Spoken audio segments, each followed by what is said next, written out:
Hello guys, आज हम जिस टॉपिक के स्टार्ट करेंगे वो टॉपिक होगा लंग्स और एल्वियोलाई होगा। ये भी topic breathing and exchange of gases की टॉपिक है। हमने इस चैप्टर का जो लास्ट टॉपिक कवर किया था वो ह्यूमन रेस्पिरेटरी स्ट्रक्चर्स तक था। हमने उसमें ह्यूमन रेस्पिरेटरी स्ट्रक्चर्स को समझा था और ह्यूमन रेस्पिरेटरी जो स्ट्रक्चर्स थे तो रेस्पिरेटरी स्ट्रक्चर्स को 2 जोन में डिवाइड किया गया था। तो वहाँ तक हमने उस चीज़ को कवर अप किया था। आज हम जो इस चैप्टर की टॉपिक जो कवर करने की कोशिश करेंगे वो लंग्स होगा, एल्वियोलाई होगी। बहुत छोटा से ये दोनों टॉपिक है और ये वीडियो भी थोड़ा बहुत छोटा ही होगा कि छोटा वीडियो थोड़ा ज़्यादा इफेक्टिव होता है और लॉन्ग वीडियो थोड़ा सा ज़्यादा लोगों को बोरिंग और लेंदी लगता है। तो आज हम कोशिश करेंगे कि इन दोनों ही टॉपिक को हम कवर करें। बहुत बेसिक सी चीज़ें होंगी और सिर्फ एनसीईआरटी बेस्ड होगी। एनसीईआरटी में जो चीज़ें होंगी वही हम कवर अप करेंगे। तो चलिए स्टार्ट करते हैं। लंग्स तो हमारे पास सबके पास 1 पेयर ऑफ लंग्स होता है जिसमें राइट लंग्स होते हैं, लेफ्ट लंग्स होता है। ठीक है, राइट एंड लेफ्ट लंग्स में सबसे मेन डिफरेंस पता है क्या होता है? लेफ्ट साइड ऑफ लंग्स में ना एक गड्ढानुमा स्ट्रक्चर होता है, एक कह सकते हो गड्ढा, एक स्पेस मौजूद होता है जिसको हम कार्डियक नॉस्ट बोलते हैं। कार्डियक नॉस्ट क्यों होता है भाई? सिर्फ और सिर्फ लेफ्ट साइड लंग्स में क्यों है, राइट साइड लंग्स में क्यों नहीं है? तो कारण ये है कि जो हमारा हार्ट होता है ना वो slightly tilted towards the left side of lungs होता है। मतलब हमारा हार्ट थोड़ा सा लेफ्ट साइड ऑफ लंग्स की तरफ झुका हुआ होता है। हमारा हार्ट थोड़ा सा लेफ्ट साइड ऑफ लंग्स की तरफ झुका हुआ होता है, इसीलिए लेफ्ट साइड ऑफ लंग्स में एक गड्ढानुमा स्पेस होता है, स्ट्रक्चर होता है जिसको हम कार्डियक नॉस्ट बोलते हैं। तो आप इसको बोल सकते हो कि कार्डियक नॉस्ट क्यों होता है? क्योंकि heart slightly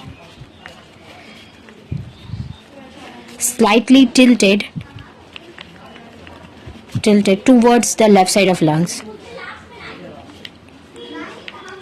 towards left side of lungs या towards the left भी आप कह सकते हो। तो हमारा हार्ट थोड़ा सा स्लाइटली टिल्टेड होता है लेफ्ट साइड ऑफ लंग्स में, इसीलिए लेफ्ट साइड ऑफ लंग्स में एक स्पेस होता है, गड्ढा जगह स्पेस होता है गड्ढे की तरह, जिसको हम कार्डियक नॉस्ट बोलते हैं। दूसरा बात लंग्स का ये है कि हमारे जो लंग्स की में है ना, हमारा लंग्स डबल मेम्ब्रेनस होता है। मतलब कि 2 लेयर्स होती है, एक ये लेयर हो गया, एक ये लेयर, डबल मेम्ब्रेनस होता है। इसीलिए लंग्स को हम क्या बोलते हैं? डबल मेम्ब्रेनस भी बोल सकते हैं। मतलब कि डबल मेम्ब्रेनस हो गया तो हमारा जो लंग्स क्या हो जाएगा? डबल मेम्ब्रेनस स्ट्रक्चर है हमारा लंग्स। एक तो आप यहाँ पे नोट देके लिख सकते हो कि ये क्या है।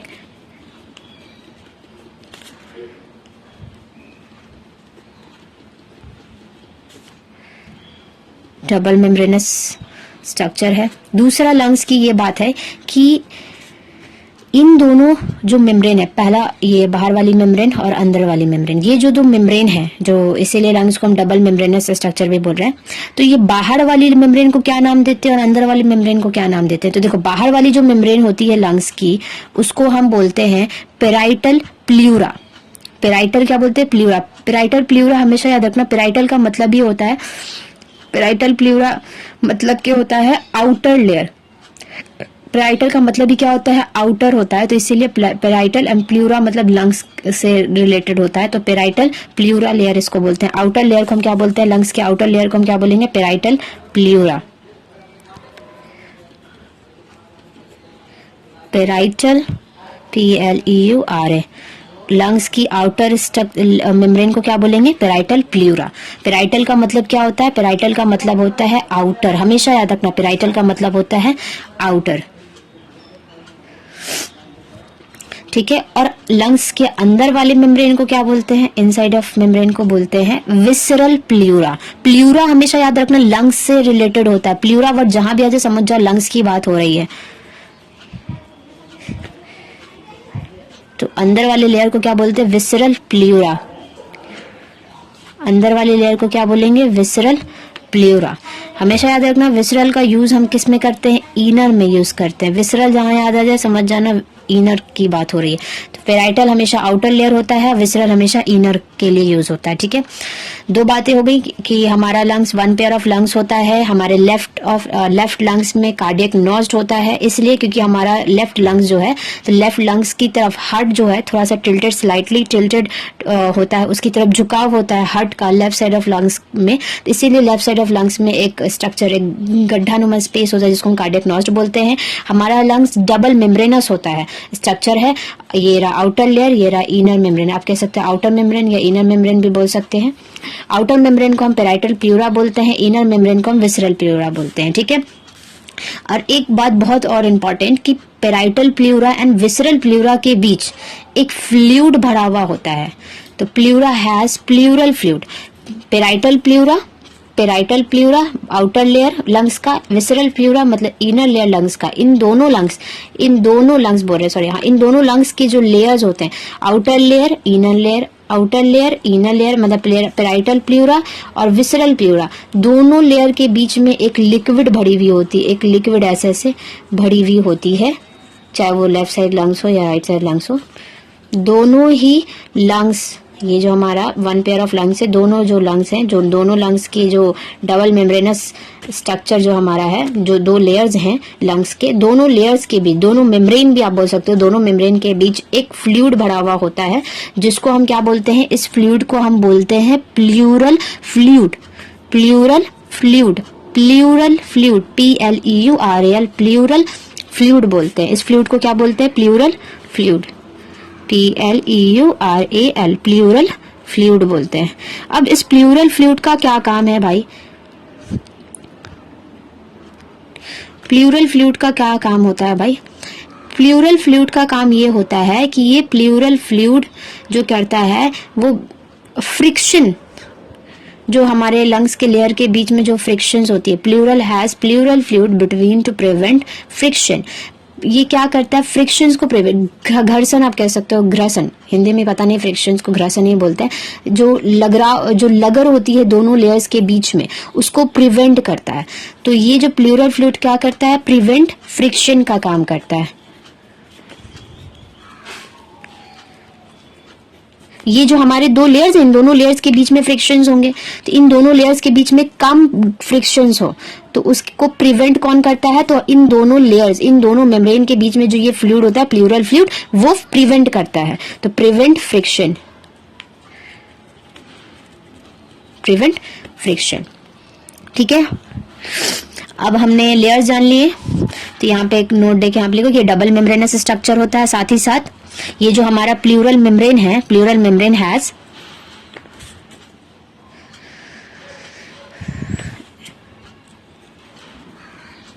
Pleura has pleural फ्लूइडिंग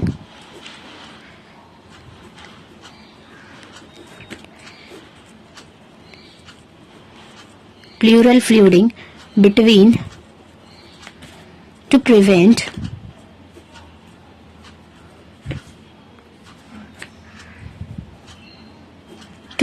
friction, frictions को प्रिवेंट करता है, ठीक है।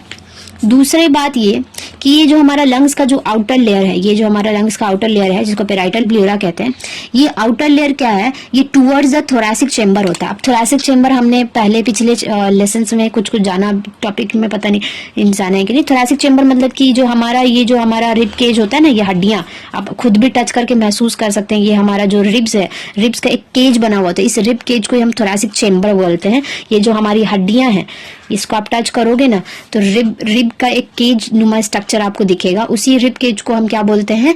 Thoracic chamber. तो इसी थोरैसिक चेंबर के अंदर ही हमारा लंग्स क्या होता है? प्रोटेक्ट रहता है।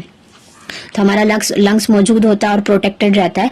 तो ये जो हमारा लंग्स का जो सबसे आउटर लेयर जो होता है ना, जिसको हम पेराइटल प्लूरा बोलते हैं, यही पेराइटल प्लूरा क्या होता है? टुवर्ड्स द थोरैसिक चेंबर होता है, मतलब कि हमारे रिब केज के टुवर्ड्स होता है, पास होता है, कह सकते हो। ये लेयर उसी के नियर होता है, मतलब कि ये इस लेयर का जुड़ाव हमारे थोरैसिक चेंबर से होता है। तो टुवर्ड्स द थोरैसिक चेंबर होता है ये लेयर, बाहर की साइड है। तो और यहाँ पे हमारा एक समझो कि एक स्ट्रक्चर ऐसा आप समझो कि यहाँ पे हमारा, मान लो कि ये हमारा थोरैसिक चेंबर, ऐसे हड्डियां मौजूद होंगी, ऐसे करके हड्डियां होंगी। तो सबसे आउटर में क्या आ गया?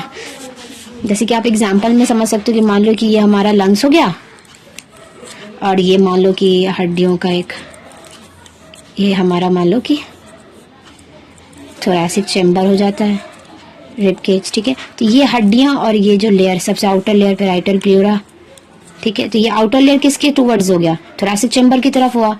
तो सबसे ऊपर पेराइटल प्लूरा होता है जो कि टुवर्ड्स द थोरैसिक चेंबर होता है। तो पेराइटल प्लूरा जो लेयर है वो टुवर्ड्स द थोरैसिक चेंबर होता है। तो यहाँ पर आप ऐसे लिख दो, towards thoracic chamber.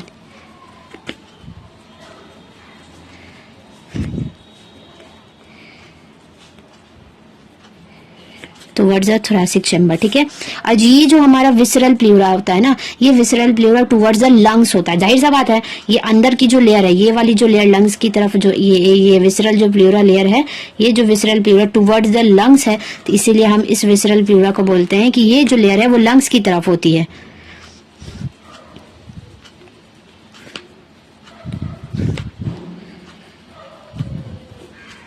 Towards lungs. खूबसूरत कि आपको समझ में आ रहा होगा कि मैं समझाने की कोशिश कर रही हूँ। आप शॉर्ट में जल्दी जल्दी से समझते हैं कि लंग्स क्या हो गया। लंग्स हमारा वन पेयर मौजूद होता है हमारे पास, right lungs, left lungs. Left lungs में एक गड्ढानुमा स्ट्रक्चर होता है जिसको हम कार्डियक नॉज बोलते हैं। क्यों होता है भाई? क्योंकि जो हमारा हार्ट होता है वो लेफ्ट लंग्स की तरफ स्लाइटली टिल्टेड होता है, झुका हुआ होता है उसकी तरफ, इसीलिए हमारे लेफ्ट लंग्स में कार्डियक नॉज मौजूद होता है। हमारा जो लंग्स है वो डबल मेम्ब्रेनस स्ट्रक्चर होता है। ये रहा आउटर लेयर, ये रहा इनर लेयर, दो लेयर्स मौजूद होते हैं, इसीलिए लंग्स को हम डबल मेम्ब्रेनस स्ट्रक्चर बोलते हैं। और आउटर लेयर या आउटर मेम्ब्रेन, लंग्स के आउटर लेयर बोलो या आउटर मेम्ब्रेन, लंग्स के आउटर मेम्ब्रेन को हम क्या बोलते हैं? Parietal pleura. और लंग्स के इनर मेम्ब्रेन या लेयर बोलो, उसको हम बोलते हैं विसरल प्लूरा। पेराइटल हमेशा बाहर की, आउटर के लिए, पेराइटल का वर्ड हमेशा हम आउटर के लिए यूज करते हैं, विसरल का वर्ड हमेशा हम इनर के लिए यूज करते हैं। अब प्लूरा जहां भी आ जाए समझ जाओ वो लंग्स की बात कर रहा है। तो पेराइटल प्लूरा आउटर मेम्ब्रेन कहलाता है लंग्स का, विसरल प्लूरा इनर मेम्ब्रेन कहलाता है लंग्स का, ठीक है।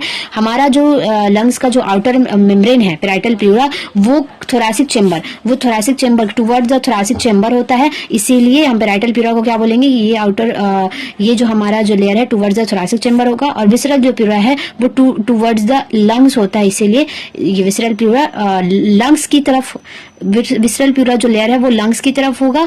और पेराइटल प्लूरा जो लेयर है वो बाहर थोरैसिक चेंबर की तरफ होता है, टुवर्ड्स द थोरैसिक चेंबर होता है, ठीक है। ये सारी बातें हो गई। और ये सबसे इंपॉर्टेंट बात ये हुई कि जो हमारा जो दोनों मेम्ब्रेन है लंग्स के दोनों मेम्ब्रेन के बीच एक फ्लूइडली स्ट्रक्चर मौजूद होता है जिसको हम प्लूरल फ्लूइडिंग या प्लूरल फ्लूइड भी बोलते हैं, जो कि क्या करता है? फ्रिक्शंस को प्रिवेंट करता है। हमारे दोनों मेम्ब्रेन के बीच जो होने वाले फ्रिक्शंस को क्या करेगा? प्रिवेंट करेगा। यहाँ पर हमारा क्या होता है? लंग्स कंप्लीट होता है। अब हम क्या करेंगे? एल्विलाई को कंप्लीट करेंगे। एल्विलाई टॉपिक को कंप्लीट करेंगे। बहुत छोटा सा टॉपिक है एल्विलाई भी।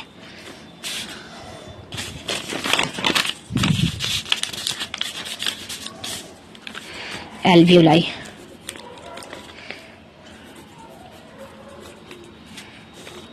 एल्वियोलाई के बारे में यही है कि हमारे दोनों बोथ ऑफ लंग्स में, हमारे बोथ लंग्स में टोटल कितने एल्वियोलाई मौजूद होते हैं? तो 300 मिलियन एल्वियोलाई मौजूद होते हैं। एल्वियोलाई क्या होता है? एल्वियोलाई को हम क्लस्टर ऑफ सेल्स बोलते हैं। एल्वियोलाई को क्या बोलते हैं? हमारे लंग्स के अंदर बहुत सारे क्लस्टर ऑफ सेल्स। हम पिछले लेक्चर में हमने पढ़ा था कि बैग लाइक स्ट्रक्चर होता है, उसी बैग लाइक स्ट्रक्चर से एयर का ट्रांसपोर्ट होता है। तो वो जो बैग लाइक स्ट्रक्चर था, ऐसा जो ये जो बैग लाइक स्ट्रक्चर था और इसी से एयर का एक्सचेंज हो रहा था, हमने पिछले लेक्चर में पढ़ा था। तो इसी को हम क्या बोल रहे थे? एल्वियोलाई बोल रहे थे। ये क्या है? Alveoli.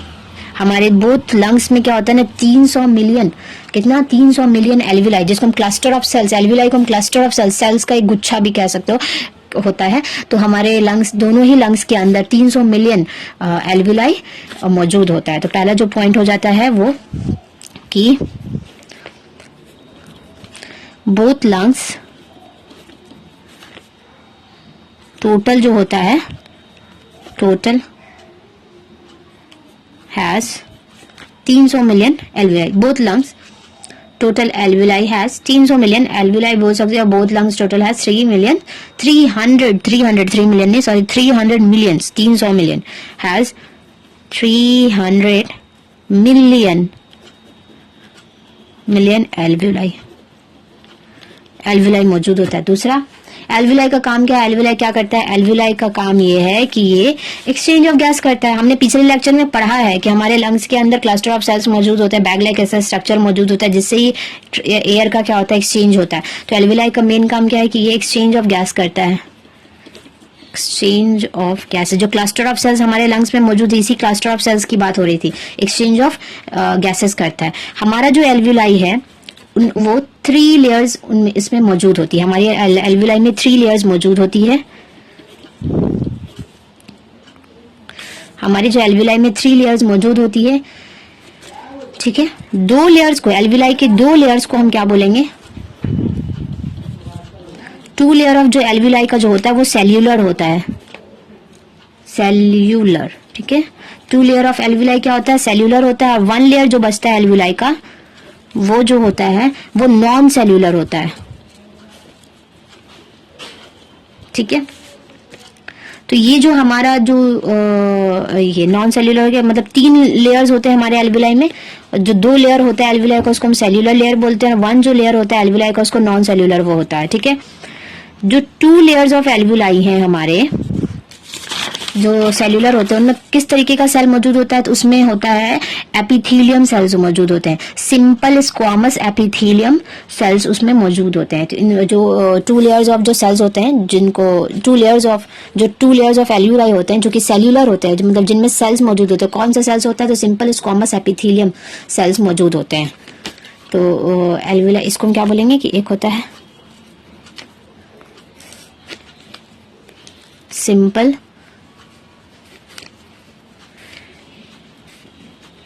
Simple squamous epithelium cells, epithelium of, sorry um ज्यादा लंबा हो गया, एपिथेलियम ऑफ एल्वियोलाई, और दूसरा होता है simple squamous epithelium of pulmonary capillary. क्यों बोल रहे हैं देखते हैं। अभी पहले हम स्ट्रक्चर से समझेंगे, पहले हम लिख लेते हैं। 2 लेयर्स हो गया। पहला लेयर को हम simple squamous epithelium of alveoli बोलेंगे, और दूसरे लेयर को जो बोलेंगे एल्वियोलाई का, जो कि सेल्यूलर लेयर की बात हो रही है। 2 जो लेयर्स हैं एल्वियोलाई के, जो सेल्यूलर लेयर्स हैं जिनमें सेल्स मौजूद होती है, वो कौन सी सेल्स है? एपिथेलियम सेल जिसको बोलेंगे। तो simple squamous epithelium, simple squamous epithelium of alveoli, simple squamous epithelium of alveoli हो गया। और दूसरा जो होगा वो सिंपल स्क्वामस एपिथेलियम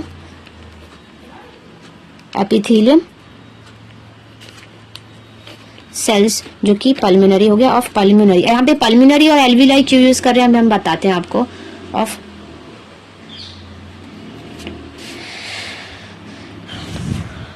पल्मो, हाथ में फोन पकड़ के कराना बहुत मुश्किल होता है, राइटिंग पे मत जाइएगा।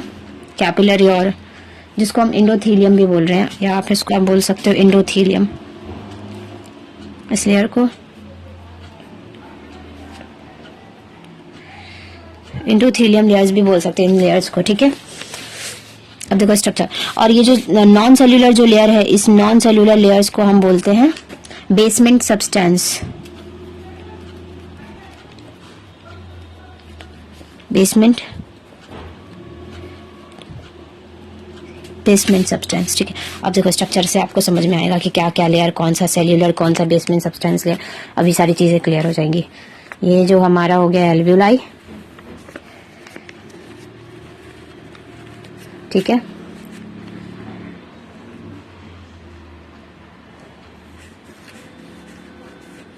ये हमारा पल्मिनरी कैपिलरी। जिसको नहीं समझ में आ रहा कि पल्मिनरी कैपिलरी क्या है क्या नहीं है, तो पिछला लेक्चर को सुनेगा तो उसको फास्ट फॉरवर्ड में करके तो उसको सारी चीजें समझ में आ जाएगी, क्या पल्मिनरी कैपिलरी है, क्या बात कर रही है दीदी, तो सारी चीजें समझ में आ जाएगी। ये सेल्स के लेयर्स एल्वियोलाई के पहले होते हैं यहाँ पे। अगर कैमरा का थोड़ा सा भी डायरेक्शन अगर चेंज हो जाता है तो प्लीज आप समझ जाना, फिर भी क्या ऐसे कर दो। अब इस स्ट्रक्चर से आपको सारी चीजें क्लियर हो जाएंगी कि क्या सेल्यूलर क्या था, कौन सा बेसमेंट वाला था। ये सेल्स बना रही हूँ मैं, रफली बना रही हूँ, आप समझ जाना बस।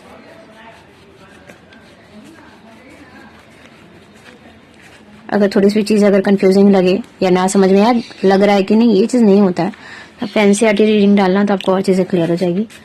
कभी कभी बोलने में ना इंसान बोलता कुछ और है, लिख देता कुछ और है, और अपने आप में समझता कुछ और है, तो हो जाता है कभी कभी।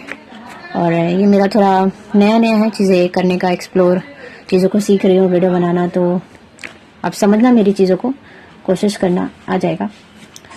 तो एल्वियोलाई पर रहता है, तो एल्वियोलाई जो हमारा 3 लेयर्स मौजूद होता है एल्वियोलाई में, दो लेयर को हम क्या बोलते हैं, जो दो लेयर था जो सेल्यूलर होता है और एक लेयर होता है नॉन सेल्यूलर होता है। अब कौन दो लेयर्स सेल्यूलर हो गए हैं, उन दोनों दो लेयर जो सेल्यूलर है उसके पहले सेल्यूलर जो है उसके फर्स्ट जो पहला जो लेयर एल्वियोलाई का उसको सिंपल स्क्वामस एपिथेलियम बोल रहे हैं, और एल्वियोलाई क्यों बोल रहे हैं, और सिंपल स्क्वामस एपिथेलियम और पल्मोनरी कैपिलरी क्यों बोल रहे हैं, तो ये समझ में आ जाएगा। तो ये जो हमारा एल्वियोलाई का ये वाला जो लेयर है, ये अंदर वाला, ये जो हमने ऐसे ऐसे करके अभी बनाया है, ये जो हमारा एल्वियोलाई का जो लेयर है ये वाला, इसको हम क्या बोलते हैं, इसको बोलते हैं हम सिंपल स्क्वामस एपिथेलियम। ये भी सिंपल स्क्वामस एपिथेलियम है एल्वियोलाई का, ठीक है। और ये जो हमारे पल्मोनरी कैपिलरी के अंदर जो लेयर है, ये वाले जो सेल्स हैं, सेल्स के जो लेयर है, इसको भी हम बोलते हैं सिंपल स्क्वामस ऑफ एपिथेलियम। मतलब कि आप कह सकते हो कि हम कहते हैं कि जो हमारा जो एल्वियोलाई का जो दो लेयर है उसको, उसमें जो सेल्यूलर है, और क्यों भाई, क्योंकि उसमें जो सेल हैं वो एंडोथेलियम या आप कह सकते हो एपिथेलियम सेल्स मौजूद होते हैं, जिसको हम एंडोथेलियम भी बोलेंगे। तो उन जो सेल्स के जो लेयर्स को हम बोलते हैं simple squamous epithelium of alveoli. क्यों बोला, क्योंकि एल्वियोलाई में जो ये लेयर है सेल्यूलर, जो पहला सेल्यूलर लेयर है वो एक एल्वियोलाई के अंदर है, और जो दूसरा जो सेल्यूलर लेयर है वो पल्मोनरी कैपिलरी के अंदर मौजूद है। तो इसीलिए हम पहले वाले जो सेल्यूलर लेयर को क्या बोल रहे थे, simple squamous epithelium of alveoli बोल रहे थे, क्योंकि ये एल्वियोलाई के अंदर ये लेयर मौजूद है, ये सेल्यूलर लेयर मौजूद है। और दूसरे जो सेल्यूलर लेयर को हम क्या बोल रहे थे, simple squamous epithelium of pulmonary capillary क्यों बोल रहे थे, क्योंकि वाई कैपिलरी क्यों बोल रहे थे, क्योंकि ये पल्मोनरी कैपिलरी के अंदर एक सेल्यूलर लेयर मौजूद है। तो एक जो सेल्यूलर लेयर मौजूद जो है एल्वियोलाई का, वो एल्वियोलाई के अंदर है, इसीलिए इसको हम बोलेंगे simple squamous epithelium layer of alveoli बोल रहे थे। तो इसको हम आप एल्वियोलाई पल्मोनरी में ना डिवाइड करो तो ये सिंपल स्क्वामस ऑफ एपिथेलियम एक लेयर हो गया, दूसरा लेयर हो गया सिंपल स्क्वामस ऑफ एपिथेलियम। अब एल्वियोलाई के अंदर जो लेयर है उसको हम simple squamous of epithelium of alveoli बोलेंगे, और जो पल्मोनरी कैपिलरी के अंदर जो सेल्यूलर लेयर है उसको हम simple squamous of epithelium of pulmonary capillary बोलेंगे। इन दोनों सेल्यूलर लेयर को आप एंडोथेलियम भी बोल सकते हो, एंडोथेलियम का लेयर मौजूद होता है, सेल्यूलर लेयर जो सेल्स मौजूद होते हैं एल्वियोलाई के अंदर, जो सेल्स मौजूद होते हैं उसको एंडोथेलियम भी आप बोलते हो, या आप एपिथेलियम का सेल भी कह सकते हो कि simple squamous of epithelium layers मौजूद होते हैं, ठीक है। कौन से सेल्स मौजूद होते हैं, एपिथेलियम सेल्स मौजूद है या एंडोथेलियम सेल्स मौजूद होते हैं। और उन लेयर्स को हम क्या बोल रहे हैं, जो दो सेल्यूलर लेयर्स को हम क्या बोल रहे हैं, पहली जो एल्वियोलाई के अंदर मौजूद है उसको हम simple squamous of epithelium of alveoli, epithelium of alveoli, ठीक है। एल्वियोलाई क्यों डाल रहा है, क्योंकि ये जो सिंपल स्क्वामस ऑफ एपिथेलियम जो लेयर है, एक जो सेल्यूलर लेयर जो है वो एल्वियोलाई के अंदर है, इसीलिए इसको simple squamous epithelium of alveoli बोलेंगे। और एक जो दूसरा सेल्यूलर लेयर है वो हमारे पल्मोनरी कैपिलरी के अंदर मौजूद है, इसीलिए हम इसको बोलेंगे simple squamous epithelium of pulmonary capillary.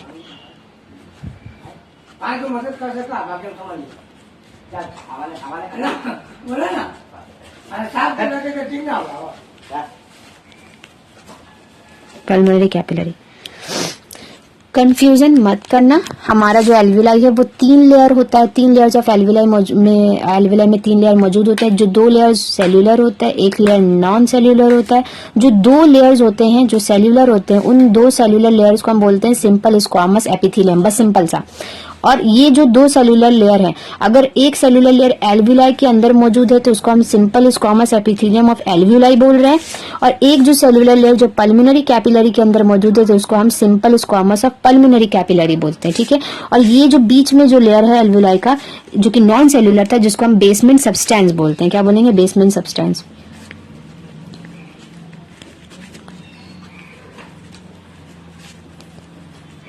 TNC substance जो कि नॉन सेल्यूलर। तो 2 सेल्यूलर लेयर हो गए, एक सेल्यूलर लेयर जो कि एल्वियोलाई के अंदर है, एक सेल्यूलर लेयर जो पल्मोनरी कैपिलरी में, ठीक है। अब एल्वियोलाई में और पल्मोनरी कैपिलरी में 2 सेल्यूलर लेयर्स मौजूद होते हैं, अच्छी बात है। एल्वियोलाई में जो सेल्यूलर लेयर मौजूद होता है उसको simple squamous of epithelium of alveoli बोलेंगे, और जो पल्मोनरी कैपिलरी में जो सेल्यूलर लेयर मौजूद होगा उसको simple squamous of pulmonary capillary बोलेंगे। और जो कि एक जो नॉन सेल्यूलर लेयर था एल्वियोलाई का, वो बेसमेंट सब्सटेंस होता है, ठीक है। ये रहा बेसमेंट सब्सटेंस, ठीक है।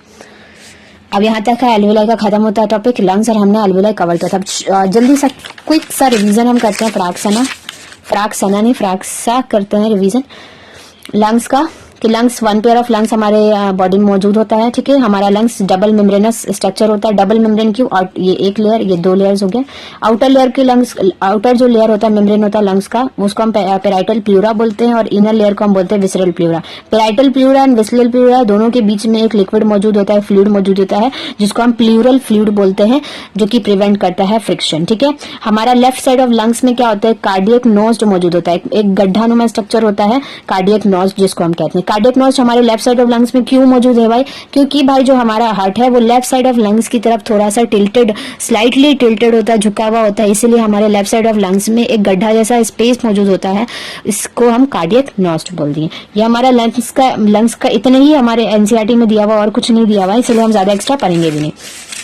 अब हम एल्विलाई को आते हैं, तो एल्विलाई क्या है, तो एल्विलाई हम जिसको हम क्लस्टर ऑफ सेल्स बोलते हैं हमारे लंग्स के अंदर, यहाँ पे हमारे लंग्स के अंदर ऐसे ऐसे पाइप बना रहता है, ऐसे ऐसे बने हुए होंगे पाइप में, ऐसे इसी में क्लस्टर ऑफ सेल्स ऐसे ऐसे ऐसे ऐसे ऐसे ऐसे ऐसे बैग लाइक स्ट्रक्चर मौजूद होता है, ठीक है। तो हमारा जो एल्विलाई है वो लंग्स में टोटल 300 मिलियन एल्विलाई क्या होते हैं, बोथ ऑफ लंग्स में मौजूद होते हैं, ठीक है। एल्विलाई का मेन काम जाहिर सा है एक्सचेंज ऑफ गैस करता है। हमने पिछले लेक्चर में पढ़ा था कि हमारा जो बाहर से एयर आता है हमारे नॉस्ट्रल से, फिर हमारे इंटरनल नॉस्ट्रल में जाएगा, फिर हमारे ट्रैकिया में जाएगा, फिर ट्रैकिया से राइट एंड लेफ्ट लंग्स में जाता है, फिर राइट एंड लंग्स में जाएगा, फिर हमने वो जो ह्यूमन रेस्पिरेटरी सिस्टम पढ़ा था ना, आप वाले उस लेक्चर को देखोगे, फास्ट फॉरवर्ड करना, सुनना फटाक से नहीं, आपको चीजें थोड़ी थोड़ी समझ में आ जाएंगे, फिर आप इसे रिलेट कर जाओगे। तो फिर एल्विलाई का काम क्या होगा, एक्सचेंज ऑफ गैसेस करना। हमारा जो एल्विलाई है उसमें 3 लेयर्स मौजूद होते हैं। जो 2 लेयर होता है वो सेल्यूलर होता है, एक लेयर जो होता है नॉन सेल्यूलर होता है। अब देखो जो 2 लेयर्स मौजूद होते हैं, सेल्यूलर लेयर क्यों बोला, सेल्यूलर होता है, 2 लेयर सेल्यूलर होता है और एक लेयर नॉन सेल्यूलर होता है, क्योंकि जो 2 लेयर्स है उसमें सेल्स मौजूद है, तो वो तो सेल्यूलर हो गया, जिसमें सेल्स मौजूद नहीं होंगे वो नॉन सेल्यूलर हो जाएगा। तो ये जो सेल्स वाले जो हमारे एक लेयर है जिसको हम, और ये दूसरा जो लेयर है यहाँ, तो उसको हम क्या बोलते हैं, सिंपल स्क्वामस ऑफ एपिथेलियम। जो सेल्यूलर लेयर्स होता है उसको हम सिंपल स्क्वामस ऑफ एपिथेलियम बोल रहे हैं। जो सेल्यूलर लेयर जो हमारे लंग्स में जो 2 सेल्यूलर लेयर्स मौजूद होते हैं उन लेयर्स को हम सिंपल स्क्वामस एपिथेलियम बोलते हैं, या उसको हम इंडोथीलियम भी बोल सकते हैं। आप यहाँ पर और करके भी लिख दो, और करके इंडोथीलियम। ये जो 2 सेल्यूलर लेयर है उसको सिंपल स्क्वामस ऑफ एपिथेलियम, या आप कह सकते हो इंडोथीलियम मौजूद होता है, ठीक है। अब simple squamous epithelium of alveoli क्यों बोल रहे हैं और simple squamous of epithelium of pulmonary capillary क्यों बोल रहे हैं, देखो ये जो हमारा एल्विलाई है, ये जो हमारा एल्विलाई के अंदर जो पहला जो सेल्यूलर लेयर है, एक जो सेल्यूलर लेयर वो हमारे एल्विलाई के अंदर मौजूद होता है। तो जो सेल्यूलर लेयर एल्विलाई के अंदर मौजूद हो रहा है उस सेल्यूलर लेयर को हम simple squamous epithelium of alveoli बोलेंगे। देखो सेल्यूलर लेयर को तो हम सिंपल स्क्वामस ऑफ एपिथेलियम बोल ही रहे हैं, लेकिन जो सेल्यूलर लेयर मतलब जो सिंपल स्क्वामस ऑफ एपिथेलियम जो लेयर हमारे एल्विलाई में मौजूद होगा तो उसको हम एल्विलाई बोल देंगे, simple squamous epithelium of alveoli layer हो गया। दूसरा जो सेल्यूलर लेयर मतलब सिंपल स्क्वामस ऑफ एपिथेलियम जो कि पल्मिनरी कैपिलरी के अंदर मौजूद है उसको हम simple squamous of epithelium of pulmonary capillary बोल देंगे। मतलब एक सेल्यूलर लेयर एल्विलाई के अंदर मौजूद है और एक सेल्यूलर लेयर पल्मिनरी कैपिलरी के अंदर मौजूद है, तो 2 सेल्यूलर लेयर हो गए। उन दोनों सेल्यूलर लेयर को हम सिंपल स्क्वामस ऑफ एपिथेलियम बोल रहे हैं, या इंडोथीलियम भी बोल सकते हैं। तो इंडोथीलियम ऑफ एल्विलाई बोल दो, इंडोथीलियम ऑफ पल्मिनरी कैपिलरी बोल दो, या आप बोल दो simple squamous of epithelium of alveoli या simple squamous of epithelium of pulmonary capillary, ठीक है। और एक जो नॉन सेल्यूलर जो लेयर होता है एल्विलाई का उसको हम बेसमेंट सब्सटेंस बोलते हैं। यहाँ तक कि हमारा एनसीईआरटी में इतना ही है, एल्विलाई और लंग्स में यहाँ तक कि हमारा चीजें कंप्लीट होती है। अब थोड़ा सा एनसीईआरटी का रीड कर लेते हैं, फटाक सा एनसीईआरटी रीडिंग डाल लेते हैं। बस रीडिंग डालेंगे, आपको समझ जाना कि क्या क्या चीजें हैं, क्लियर हो जाएंगी। हमने पढ़ा था ह्यूमन रेस्पिरेटरी स्ट्रक्चर तक हमने पढ़ा था। यहाँ पर लंग्स की स्टार्टिंग हमेशा ये रहा, यहाँ से लंग्स की स्टार्टिंग है, यहाँ तक हमने एंड कर लिया था। हमने पिछले लेक्चर्स में पढ़ा था ह्यूमन रेस्पिरेटरी स्ट्रक्चर तक। ह्यूमन रेस्पिरेटरी स्ट्रक्चर्स को 2 जोन में बांटा गया था, तो यहाँ से लेकर यहाँ तक पूरा वही चीजें वो लेक्चर्स में आप देखोगे तो, और रीडिंग डालोगे इसका तो आपको समझ में आ जाएगा।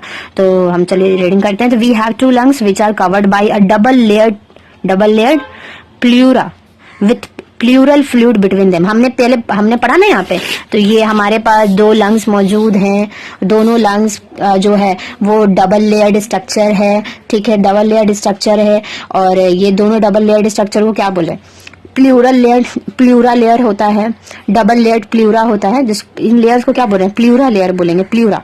और इन दोनों प्लूरा लेयर के बीच पेराइटल प्लूरा, बाहर वाले लेयर को हम बोल रहे हैं पेराइटल प्लूरा, अंदर वाले लेयर को बोलेंगे विसरल प्लूरा। और इन दोनों पेराइटल एंड विसरल प्लूरा के बीच, लेयर के बीच प्लूरल फ्लूइड मौजूद होता है। बस यही एक लाइन में बोला। It reduce friction on the lung surface.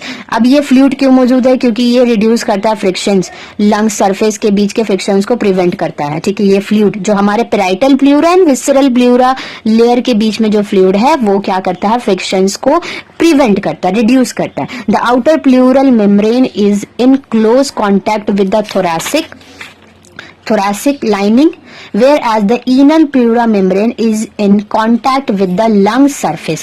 ये देखो, जो हमारा आउटर जो प्लूरा मेम्ब्रेन है, पेराइटल प्लूरा है, वो क्लोज होता है किसके क्लोज कांटेक्ट में है, तो थोरासिक चेंबर में। हमने यहाँ पर एग्जांपल में ये देखो, हमने एग्जांपल में पढ़ा था ना, ये वाला, ये हमारा लंग्स है, ये हमारा लंग्स है, ये लंग्स का हमारा आउटर लेयर था। और आउटर लेयर देखो यहाँ पे भी बना देते हैं, क्या प्रॉब्लम जाता है, ये है देखो, ये हमारा लंग्स हो गया, ये मान लो यहाँ पे बीच में करना ही पड़ेगा ताकि आपको चीजें समझ में आ जाए, बेहतरीन तरीके से समझ में आ जाएंगे आपको। स्ट्रक्चर्स बस हम रफ कर रहे हैं ताकि आपको चीजें समझ में।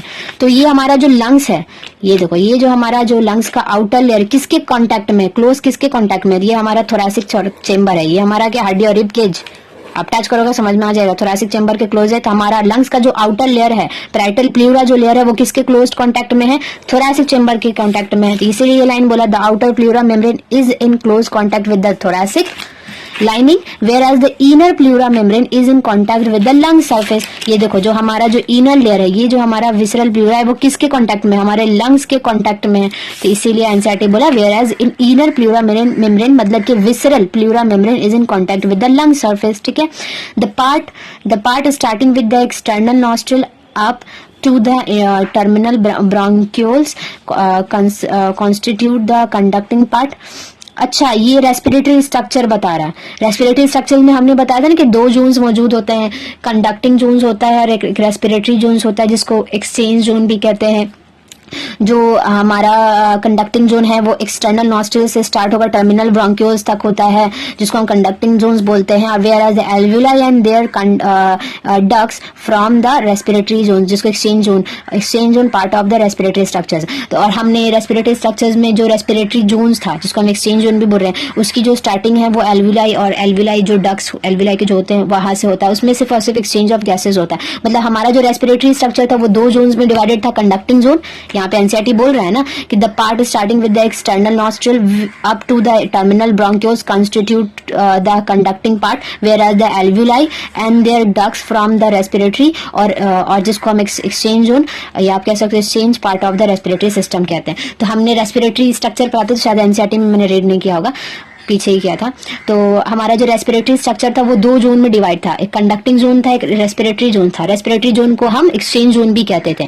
कंडक्टिंग जोन जो है वो कहां से कहां तक था, तो जो कंडक्टिंग जोन था वो हमारे रेस्पिरेटरी सिस्टम का कहां से कहां तक था, तो हमारा जो एक्सटर्नल नॉस्ट्रिल से लेकर अप टू टर्मिनल ब्रोंक्यूल्स तक को हम कंडक्टिंग जोन बोल रहे थे। ठीक है, और एक्सचेंज जोन या रेस्पिरेटरी जोन जो कहां था, सिर्फ और सिर्फ एल्वुलाई और एल्वुलाई के साथ जो डक्ट्स थे वो सिर्फ एक्सचेंज जोन या रेस्पिरेटरी जोन्स में आते थे। वहां पे सिर्फ और सिर्फ गैसेस का एक्सचेंज होने का काम होता था।